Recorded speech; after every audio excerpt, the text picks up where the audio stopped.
C'est dans cet élégant palace chargé d'histoire, à 2 pas de la Tour Eiffel, qu'était organisé pour la première fois le Forum sur la culture et le tourisme de la chaîne francophone de la télévision nationale de Chine. Avec un panel de professionnels et d'associations de haut niveau réunis pour l'occasion, ainsi que des spectacles artistiques, l'événement répondait à 2 objectifs, comme nous l'explique Liu Bing, responsable du pôle nouveaux médias de CGTN français, qui coordonnait cette première édition. Cette initiative a pour objectif d'offrir une opportunité pour les personnes français et chinois des milieux culturels et touristiques de se rencontrer, de s'informer et échanger afin d'approfondir les liens franco-chinois. L'autre objectif, c'est que CGTN français s'appelait autrefois CCTV français et est peu connu en France. Nous souhaitons offrir cette opportunité pour faire connaître cette marque. Avec quelques 2 millions de touristes chinois à Paris et en région Île-de-France l'année dernière, les échanges touristiques constituent l'un des points forts de la relation France-Chine.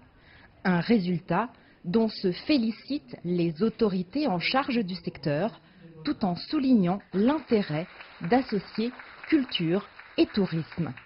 On ne peut pas parler de culture sans parler de tourisme. Tous les sites touristiques, ce sont des lieux culturels.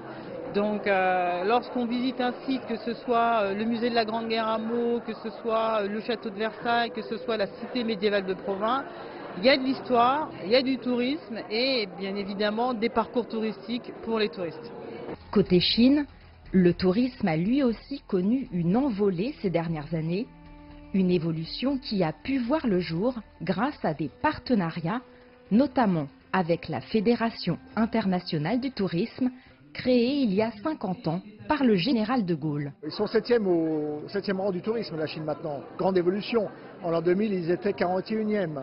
Donc ils mettent les moyens financiers, mais il y a un très gros problème encore de formation du personnel. Donc là aussi, nous intervenons avec l'ensemble de nos opérateurs et adhérents pour que les touristes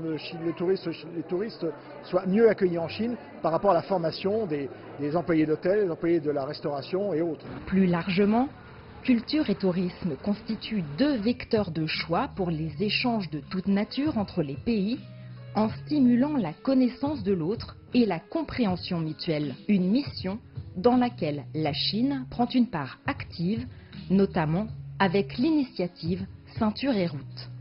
On sait donc que cette année, c'est la 5e année des nouvelles routes de la soie, initiées par la Chine et qui va aller jusqu'au continent européen.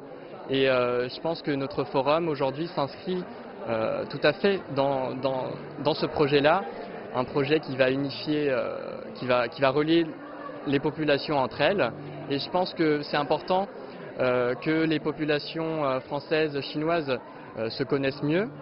Et c'est en se connaissant mieux que le monde ira mieux. La richesse culturelle est l'un des fondements de la relation entre la Chine et la France et un moteur concernant les échanges touristiques entre les 2 pays. Ce premier forum organisé par CGTN français, en soulignant cet aspect essentiel, aura probablement la capacité d'améliorer la compréhension entre les 2 partenaires et de renforcer une coopération déjà fructueuse. Jade Charles, CGTN, Paris.